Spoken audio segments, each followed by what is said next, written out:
All right, guys. So today we're going to be talking about rejection, a necessity of life, really. A lot of guys today, especially in 2024, are deciding not to pursue women anymore. I mean, admittedly, the quality is far from optimal, but a lot of it stems from a fear of rejection because women have become a lot more bitchy, for lack of a better term. They have, and it's really daunting these days to approach a woman without feeling like you're going to get emasculated. So rejection has become a very large component of men not approaching women. Now, we all understand that rejection hurts, but I'm going to explain to you why it hurts us so much. When a woman rejects you, this is what actually happens subconsciously. She's basically telling you that you do not have the ability to continue your bloodline, meaning that you can no longer produce, your bloodline ends here. You cannot reproduce with me because I don't see you as a viable candidate, so your family line dies here. That may be extreme, but subconsciously that's what she's telling you, because you got to remember, the majority of men throughout history have not procreated. They have died off. Only the men that were the top echelon procreated. And the reason it's that way is because in order for a species to thrive, only the best genetics need to be passed on. So this is all biology. But because of that, when a man gets rejected, it's so painful. Because basically she's telling you that all the work that your ancestors put in, nigga, I don't give a fuck. You're not procreating with me. So basically, your legacy is over. And that's the psychology of it. So that's why it hurts so much. And that's why I understand why men fear rejection. Now that we understand why rejection hurts so much, I'm going to explain to you how to limit the amount of rejection you face so that you can get back out there without having this overarching fear over your shoulders. First off, in order to limit the amount of rejection you receive, you have to have a low investment approach. What does that mean? That means if you see a woman that you like, assess the logistics of the situation. Where is she? Is she far? Is she in a hurry? Is she on the phone? Is she with a group of friends? Is she distracted? Is she busy? Assess these logistics, because here's the thing.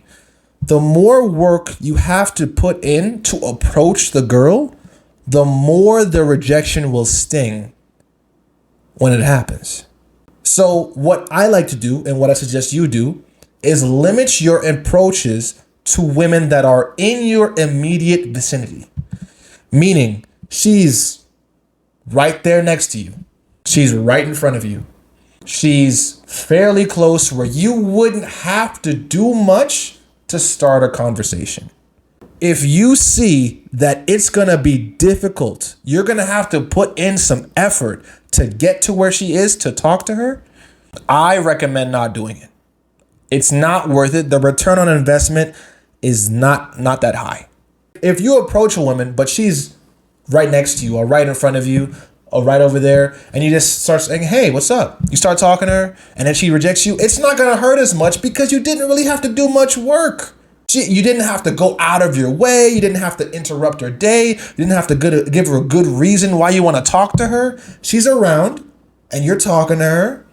Rejects you? Oh, well, yeah. It stung, but not as much as if you fucking hopped 3 fences, right? Stopped traffic, then went up to her, and then she said, I'm good. That would hurt a lot more, wouldn't it? So keep your investments low, and that will mitigate the amount of pain and the amount of rejection you'll receive. The next way that you can limit rejection, the 3-question test. What do I mean? When you approach the woman, ask her 3 questions. They could be about anything. But here is the most important part. If throughout those 3 questions, she does not ask you a question back, she's not interested. So what do? You say, nice to meet you, and you leave. Now, she rejected you, but you didn't make her say it out loud. When a woman is interested in you, she wants to know about you just as much as you want to know about her. So if you ask her a question, she'll ask you a question, and so on and so forth. Now, is it always like this? No. Some women are attention whores and they just like to waste your time. But more often than not, if she is reciprocating in the conversation, she has some level of interest. So, once again, ask her 3 questions. Hey, what's your name? Where you from? What are you doing here? Whatever. And if she just answers succinctly, this is my name, this is where I'm from, this is what I do, no return questions, nice to meet you, have a good day, going about your day. That way you don't force her to say something hurtful. You don't force her to outright curb stomp you with rejection. You just asked her a few innocent questions. She responded very curtly, very succinctly. So you think, okay, don't push it any further and leave. That's how you do it. Now, the third way that you can limit rejection, read body language. When you approach her, how is she standing? Is she leaning away from you? Is she turning away from you? Is she making a face that is not pleasant? Is she reluctant to be close to you? If you can tell this just by you approaching her, that she's reluctant to engage with you, don't even engage. Just, oh, my bad, never mind. Just go about your day. Don't even start a conversation, because if her body language is,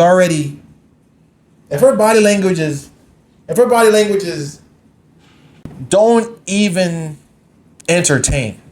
This will save you a lot of hardship and a lot of trouble when you're talking to women, because if you know off the rip that her body language is closed off, it's not recommended to approach her because she's not open.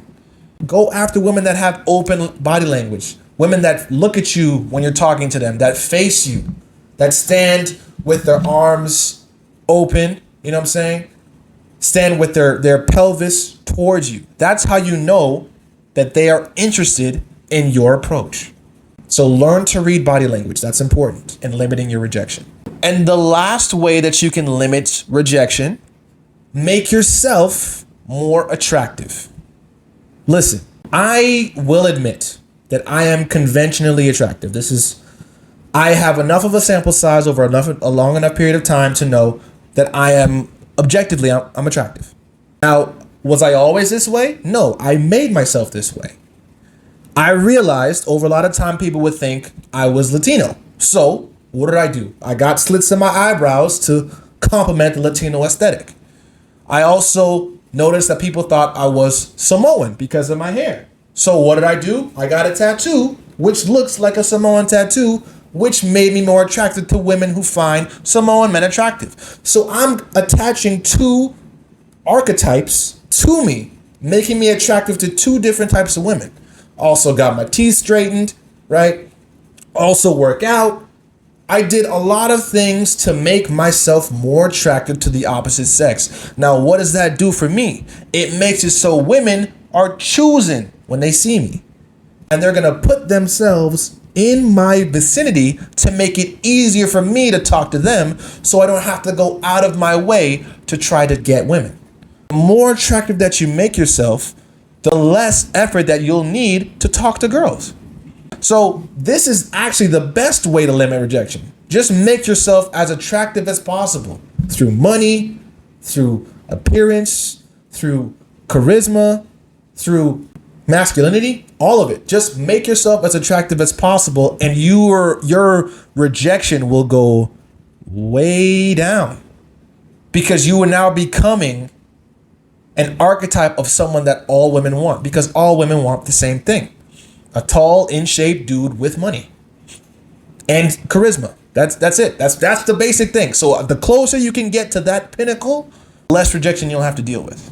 Now, that's basically it. But I do want to make sure to elucidate that this does not eliminate rejection completely. You still will experience it, But if you follow the steps that I outline, the amount of rejection you were experiencing is going to pale in comparison to the amount that you receive after, because it'll be a lot less, so much less. But it's up to you. You have to be willing to put in the work. So like I said, low investment approaches, 3 question tests, read body language, and make yourself more attractive to the opposite sex. Those are the best ways that you can limit rejection in your life. That's it for today, guys. Please make sure to like, comment, and subscribe. I've been King's Wisdom. I got merch, link in description. I do one-on-one consultations as well, so make sure to hit me up there. Yeah, you're welcome.